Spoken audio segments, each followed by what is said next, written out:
Le 18 juillet, j'étais à table avec ma femme et mes sœurs de Meneval lorsque l'inspecteur de police vint me chercher pour parler à monsieur Descazes. Oh, and they sent him after Hortense too, this guy, prefect de police. En montant dans le fiacre, j'ai mis enterré des toiles aux 4 mouchards qui voudront bien me servir de valet de bien en montant derrière et en loin d'une demi-heure, je me trouvais dans la greffe de la prison de la préfecture, présenté au concierge qui faisait peu d'attention à moi, occupé qu'il était à assigner les logements et des nouveaux venus.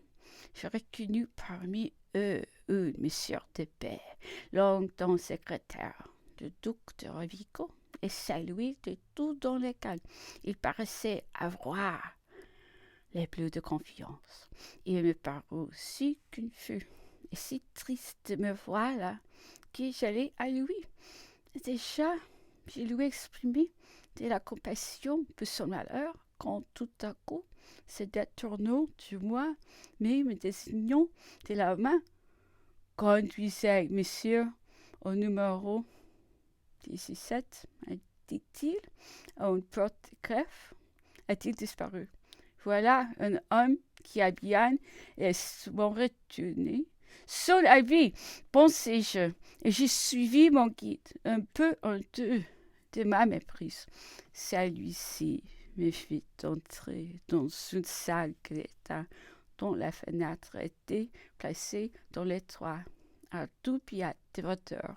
À moi permis de l'ouvrir à l'aide d'une barre de fer. Un crémaillère et si pesant de qui je fis de vains efforts pour la soulever d'une crainte.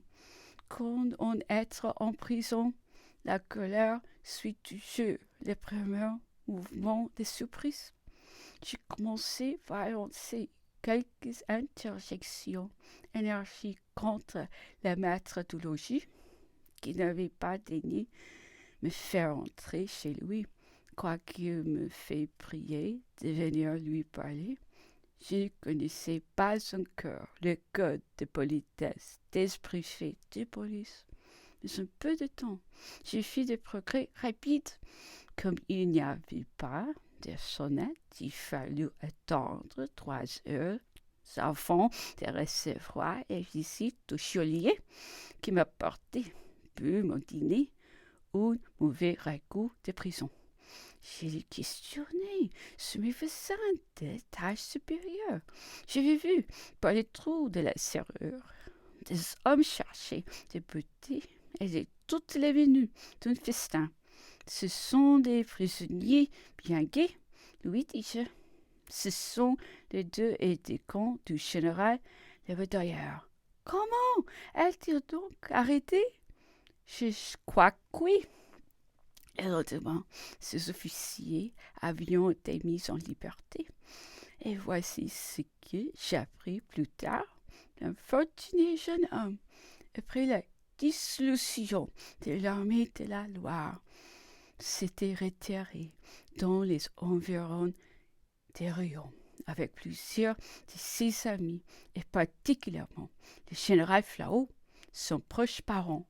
Celui-ci, dont la tête de froide et chez qui la prudence se réunit à un grand courage, avait vu d'un coup d'œil leur position dangereuse s'il était convaincu qu'il n'y avait plus rien à faire, qu'il ne restait plus qu'une partie, c'était de franchir promptement la frontière. La bataillère en paraissait aussi convaincu, mais rien ne lui peut faire changer sa marche. Il voulait aller aux États-Unis, mais en passant par Paris, puis embrasser sa famille et se munir d'argent. Tous les efforts de l'amitié feront vains pour la dissuader.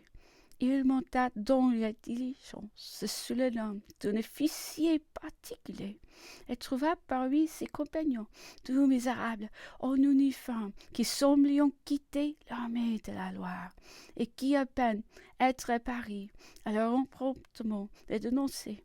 C'étions les deux prisonniers qui mangeaient, qui m'ont une partie de l'argent qu'on leur avait donné pour récompenser leur trahison.